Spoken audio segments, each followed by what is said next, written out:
किसानों को जीएसटी सुधार से सीधा फायदा मिलने वाला है। अन्नदाताओं को इस कदम से बड़ी राहत मिलेगी, क्योंकि उर्वरक, बीज, कृषि उपकरण और भंडारण जैसी सेवाएं अब अधिक किफायती हो जाएंगी। इससे न केवल खेती आसान होगी, बल्कि पैदावार भी बढ़ेगी। कृषि क्षेत्र में जीएसटी का सरलीकरण किसानों के लिए बड़ा फायदा लेकर आया है।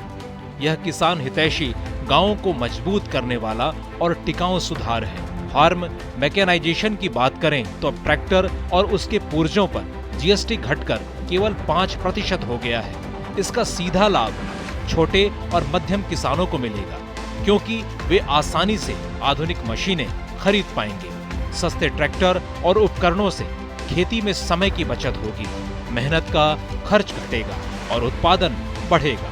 साथ ही ड्रिप और स्प्रिंकलर जैसी आधुनिक सिंचाई तकनीक भी अब किफायती हो जाएंगी, जिससे किसान पानी की बचत करते हुए टिकाऊ खेती कर सकेंगे। अब sprinkler, drip irrigation system, harvesting machinery और ट्रैक्टर पार्ट्स पर टैक्स 12% से घटाकर 5% कर दिया गया है। इसी तरह 15 हॉर्स पावर तक के डीजल इंजन, थ्रेशिंग और कंपोस्टिंग मशीनों पर भी जीएसटी घटाकर 5% कर दिया गया है। उर्वरक बनाने में इस्तेमाल होने वाले अमोनिया, सल्फ्यूरिक एसिड और नाइट्रिक एसिड पर भी जीएसटी 18% से घटाकर 5% कर दिया गया है। इससे खाद सस्ती होगी और किसानों को समय पर उपलब्ध होगी। वहीं जैव कीटनाशक और सूक्ष्म पोषक तत्व अब 12% की जगह 5% पर मिलेंगे। इससे प्राकृतिक खेती को बढ़ावा मिलेगा, मिट्टी की सेहत सुधरेगी और छोटे किसानों और एफपीओ को लाभ होगा।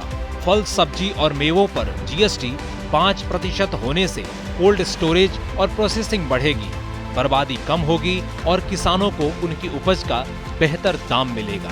साथ ही निर्यात को भी बढ़ावा मिलेगा। सिर्फ इतना ही नहीं, दूध और पनीर पर कोई जीएसटी नहीं है, जबकि घी और मक्खन पर टैक्स 12% से घटाकर 5% किया गया है। इससे डेयरी किसानों की आमदनी बढ़ेगी और महिला स्वयं सहायता समूहों को भी फायदा होगा। दूध के डिब्बों पर भी टैक्स घटने से सप्लाई चेन मजबूत होगी और पोषण सुरक्षा को बढ़ावा मिलेगा।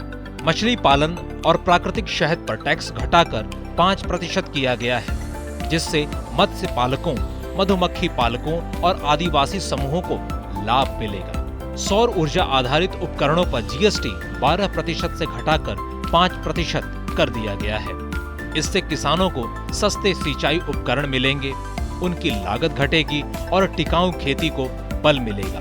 वहीं केंदु पत्तों पर जीएसटी 18% से घटाकर 5% करने से ओडिशा, मध्य प्रदेश और छत्तीसगढ़ के आदिवासी समुदायों की आजीविका मजबूत होगी, क्योंकि यह उनके लिए प्रमुख वन उत्पाद है।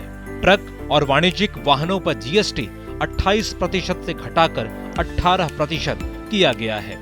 इससे माल ढुलाई सस्ती होगी, किसानों की उपज आसानी से बाजार तक पहुंचेगी और कृषि निर्यात को बढ़ावा मिलेगा। जीएसटी सुधारों ने किसानों के लिए खेती को आसान, सस्ती और टिकाऊ बनाने की राह खोल दी है। सस्ते उर्वरक, आधुनिक मशीनें, बेहतर सिंचाई प्रणालियों और पर्यावरण अनुकूल विकल्प अब हर अन्नदाता की पहुंच में है।